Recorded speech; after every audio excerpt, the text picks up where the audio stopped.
Hello everybody, once again, I am Lee McCrafton Jr., aka Zorval-chan, the Less Than Guru, and today I would like to actually do an update for the games. So my last video was just kind of a where I've been, and where I've been is becoming the line developer for Torg Eternity. So that is where I've been. That has been taking up a lot of time. We were wrapping up Pan Pacifica, and in the middle of that, the opportunity and the opening appeared. So I have been spending quite a while getting into that role. So having said that, I'm going to add a little tidbit here. So here is where you've heard it first. I did announce officially the line developer role on the Torg Eternity Discord under Ulysses Spila, as well as on Roll Hit Die, which is where I stream Torg Eternity every Wednesday. I'm a player. I'm not the actual streamer, but I'm a player. But you've been my loyal fans for the last couple of years that I have been on this channel, and I appreciate you. So you are getting this tidbit first. So I did make a cryptic announcement on the Torg Eternity Discord. I announced something like the name has a storm, and mentioned the Delphi Council debriefings are coming.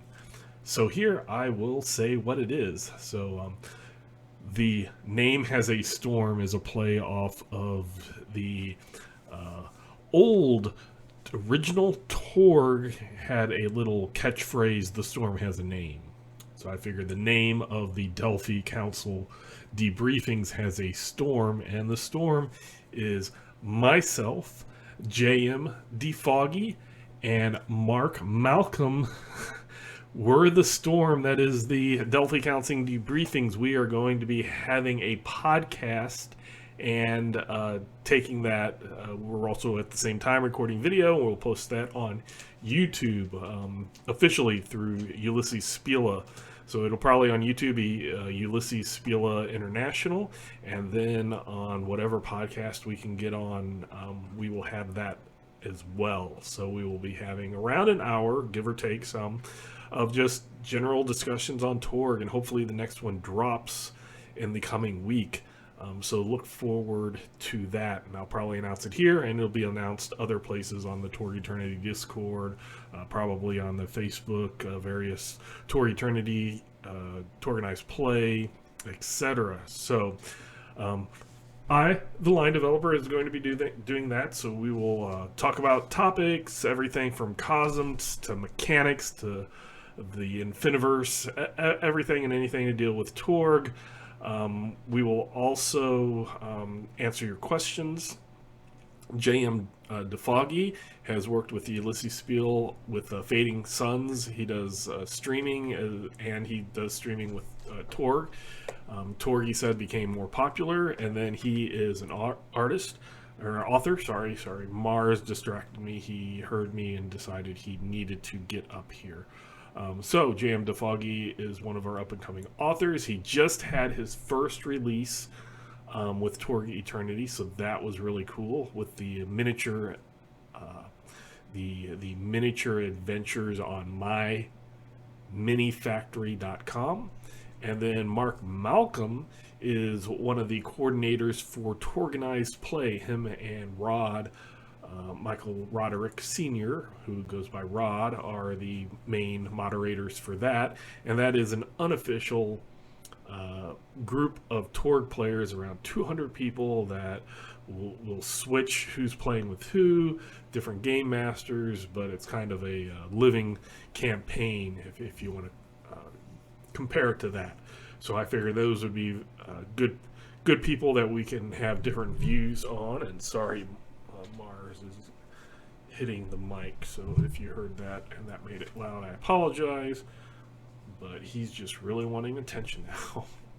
So that is the news, and you've heard it here first of what the actual Delphi Council debriefings are. They're the three of us going over anything and everything about Torg. The first episode is kind of a rambling introduction, because the name has a storm. Introduction to us, to Torg, and then we'll start breaking it down into more manageable, hopefully, and as we learn, we'll hopefully get better as well. But if you see these videos and how I ramble, that's kind of what that is. But at least it's in a podcast and not video format, even on YouTube. Even though we'll have video, it's a to listen to on your way to work, while you're at work, if you're allowed, or just on your walks or whatever. You can listen to us talk about Torg. So that is really excited for that. Um, as for my campaigns, yes, I have been doing the campaigns, and I was dropping those here on the channel. Got everything caught up except for that one, the most recent Blades in the Dark. We will be playing Palladium tomorrow, so that is cool. What has been happening? I just love the way we have things set up. The Blades in the Dark is a newer type system where the Game Master does not make any rolls during the actual play. There's maybe a one setting the scene roll that they do, but everything else is on the players. So when bad guys attack the players roll. Or the players, when they attack bad guys, the players roll. And it could be a completely fail where then they get injured. It could be a success but where you injure them but they injure you as well, and then a complete success. So that's very interesting. It's not something that I'm used to. It's not something that I thought I would enjoy, but I am enjoying it, which is great. Different, and I've talked about that here, different games, as long as you go into the game understanding the purpose, you kind of understand the system, and you understand the people that you're playing with. Those three things, which I call the keys, they're different than the pillars. The keys to your group and having fun. I go into it knowing what to expect. I know kind of what type of system, what the purpose of it is. It's more of a collaboration storytelling and less a simulationist, or even less a director. But the improv part of Torg Eternity, which is what I always see as falling in the middle. So if you have your old school stuff here, your Torg Eternity somewhat in the middle, and then over on the other far side, past Torg Eternity, is Blades in the Dark, and I've had fun with that. We've been also doing what we've been starting to do in most campaigns, is have multiple characters. So Torganized Play does it because sometimes they'll have an adventure and your other character is off doing another adventure, or you have a beta character and this is an alpha adventure. So depending on your clearance levels, you might have different characters so that you can participate in different games. So that's fun. In my game of Palladium, after the first plot line was over, I decided to introduce that so that we didn't have to cancel games all the time when a couple of people were missing. Now we start a plot line with the group. If everybody except for one can't show up, we'll pause that and people can do their secondary or tertiary characters. A lot of my players love playing different characters.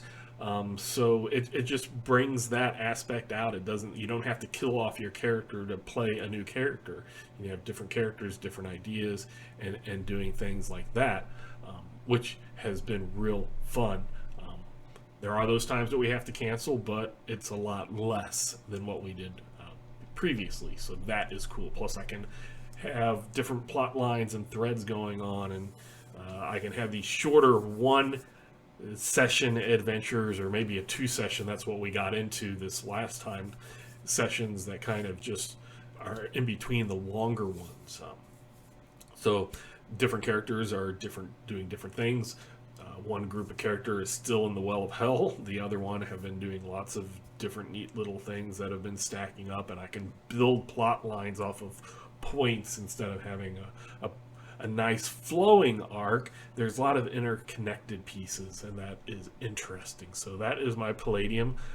Because of my official Torg writing and stuff, I haven't got much further in my rules for my rewrite of Palladium, but the rewrite is practically done. The rewrite of all the base mechanics and rules is done. The only thing that is left for me to do is animals and creatures that I want to be able to be familiars or greater familiars, and that's only because the players would be having that information, If it's not something that their character or they as a player would know about, I don't necessarily, in that old school type game, I don't care that they know or that they don't know. That's not important. In fact, it goes counter to the purpose of the old school game, which is you only know what you should do, as well as us having like secrets and things like that. That's its purpose. Now in Blades in the Dark, a lot of the stuff, since it's cooperating and collaborative role playing and group role playing, some of the secrets I was doing similar to that have been brought out into the open. Everybody kind of knows what's going on, and we just do it that way. That game also, we started making secondary characters because sometimes your character gets injured, and unlike a lot of new games, which are the combat as sport, there's a lot of middle ground, at least on some of those combats as battle, where you go in and you can't have a standard effect on a demon because it's that much bigger than you, so you have a diminished effect unless you can somehow do something to mitigate that, to get that diminished effect to become a normal standard effect, which I think is cool. It harkens back. It's like they took old school at heart and brought a lot of new school mechanics into it, and that's what I think I find really interesting. You have characters that get wounded and they don't automatically heal up between acts or scenes or adventures or sessions, whatever you want to call it. You get hurt and then you have to spend downtime healing up, and then you have to think, am I going to go on this next adventure hurt or not? Am I going to play a secondary character? If you indulge your vice, which is the way that you reduce stress in the game, then you have a chance that you indulge it too much and you overindulge. And when you overindulge, one of the things that might happen randomly, we've been rolling forward, is your character has to sit out for a while. Is there maybe the law's after them? Maybe they've boasted and upset somebody, something like that. That or maybe they're out on a bender and they can't be reached by the group. So that is something. And Mars is shaking the table. That's why. Mars, you wanna? He found a little thing that he wants to play with, so I'm trying to move it off. Hopefully the camera moved on me, so maybe I'll move to fit the middle. So that's what happens when you have a cat and you try to record things, is they interrupt. And if you watch this, you've seen Mars and you know he does that. So getting back to Blades in the Dark. Blades in the Dark, very, very cool. I'm enjoying it. I'm very glad that we switched from D&D 5th edition to play Blades in the Dark. I wasn't having a lot of fun mechanically with Pathfinder 1st edition. D&D 5th edition was kind of meh. And that has nothing to do with the OGL or anything. This was way before that when we started doing Blades in the Dark. And in Blades in the Dark, I was like, I'll try it. It seems very, very different than what I'm used to. It seems counter to some of the things that I personally like, but I'll try it, and I have ended up really, really liking it. So try things that you don't like. You don't know what you may or may not like. I'm not saying keep going and going and going if you absolutely dislike it session after session. But maybe you'll find something that you are shocked about, and I can honestly say I was shocked about how much I would like Blades in the Dark, so that is cool. Continuing from that, we did put our Earth Dawn, and I think I might have mentioned this on a hold. The Game Master for Earth Dawn, we completed a long series of plots, and we got to a certain section. And the Game Master just got a little burnt out, needed a little breather. Completely understand. It happened to me a lot. So, in the process of right before I started becoming the line developer for Torg Eternity, I was getting more into rules and figuring out stuff. I had become the official rules person to explain rules and make rule decisions on the Discord. So in that capacity, I was like, hey, I'll get a home group again, the same group that we started when that group reformed, because we're all a bunch of friends in all my groups, but it's like different people joining for different things, and we were going to become a together. We were going to meet together, and on our very, very, very first, we are going to do Torg Eternity. That's when the pandemic hit. That's when we started doing things online, and we played out an adventure over that. Unhallowed Data, which went well. I think we also did a Burden of Glory to start it off, and then switched over to Unhallowed Data. We did that. We kind of ended. I was doing like 3 or 4 Torg campaigns at the time, so I was like, "Oh, I love Torg, but oh wow, let me do something else. Let me play." That's when Earth Dawn took over, and then now kind of same thing happened with the Earth Dawn Game Master. So I was like, now I'm ready to Game Master some Torg. So we are going through the last 5 acts of Fires of Ra. Why the last 5 acts? Because I inserted the first 2 acts of of Ra into the middle of Relics of Power, because sometimes you can do it, and that's what's great about Torg, is if there's an act or a couple of acts that are kind of self-contained, you don't necessarily have to go with them through the exact plot as they were written. So we took those 2, we moved them. They kind of had a nice end. They have a thing that happens, but it doesn't have to immediately happen. So this is a new group going and completing what had happened in Fires of Ra. So that's good. We've been doing that. We actually were able to meet, so having in-person sessions. So that is fun. Things kind of simmered down a little. But then we were supposed to play yesterday on Friday, and unfortunately, the pandemic hit, and one of one of the players came down with COVID. So we're hoping that he quickly recovers and that we can get into meeting in person again, because that meeting in person was really, really cool, and we had missed out on that. Benefits for virtual tabletops. I've been saying that for a long time. There's lots of benefits, but sometimes just seeing your friends in real life and playing and rolling real dice are good. So pros and cons, like being reintroduced to the in-person tabletop. So that Torg Eternity is going very well. People are getting back into it, and it's a fun time. Also with Torg Eternity on the Wednesday stream, we are going through some of Mark Malcolm's, we talked about earlier on the podcast. He has made up his own adventures and is having us play test them, basically. So that is fun. After that, we have a whole long of games and different game masters swapping out. We were doing When Cosms Collided by Mike was running those. When Cosms Collide, and that was fun. And then we switched over. Sometimes when enough people can't make it, or the game master can't make it, then we play something else. Actually, that's what happened. Mark wasn't able to make it on Wednesday, so we played with Mike as the game master, and he took us through that brand new miniature, The Lost and the Saved, that is through myminifactory.com, that JM wrote.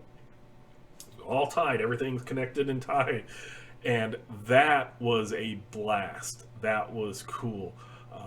I get to where I'm editing and reading so many adventures, they kind of get cross-wired in my brain. So when I was seeing certain threats popped up, I'm like, I don't remember that being in there. I thought it was something else. And then later on, that something else appeared. So even I, as the line developer, can get... it can be a surprise to me, because, again, first version, first draft, second draft, third draft, final draft, there's changes in there.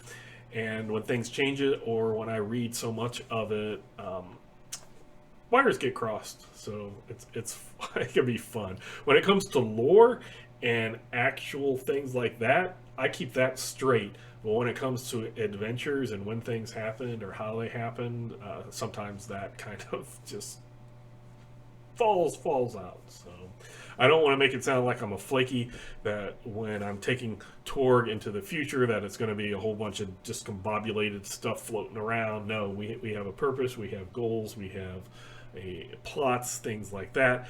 That I keep all straight. It's the little pieces, little changes, and things like that that sometimes between drafts can be difficult to keep straight. Like, what version am I working on? What was that final call? Um, so that is the main games that I've been playing. Palladium, Torg home game, Torg through Torganized Play, and Blades in the Dark.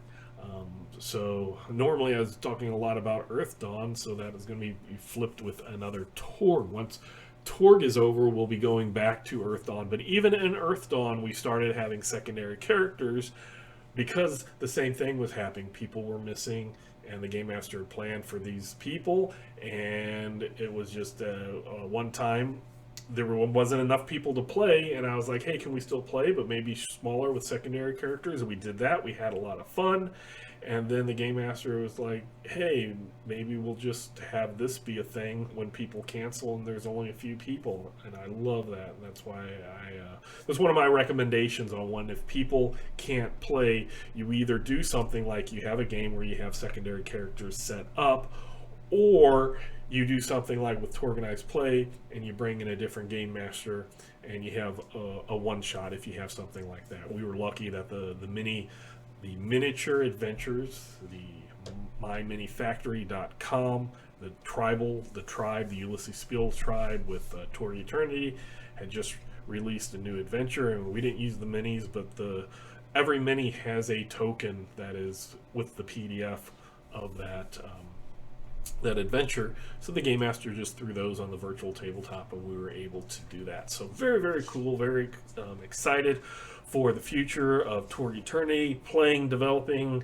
writing, all of that good stuff, and the podcasts, the other YouTube videos that will be going officially on the channel, as well as Palladium, still having fun with that old school feel of the heavily homebrewed Palladium First Edition, having fun with that, having fun with the brand new school of Blades in the Dark, where consequences can be deadly and takes time to recover and stuff like that. So having said that, I will go ahead and end that. We're at 22 minutes, and thank you again for staying with me, staying on the channel. If you're new and you want to subscribe, you can subscribe, hit that like button, and stuff like that. This channel is not the official. This is where you're going to get my opinion there. I'm not going to be going to the Ulysses Spiel Torg Eternity and doing official and saying stuff different than this. It's not like I'm going to be two-faced or anything like that. It's just this is going to be me talking about the whole role-playing experience and my thoughts on anything and everything, and that is going to be focused more on Torg and official stuff with other people. So this is me, and that is me with two other Torg people. So having said that, once again, I'm Lee McCrafton Jr., aka Zorval Chan, Less Than Guru, and until next time, I will catch you later.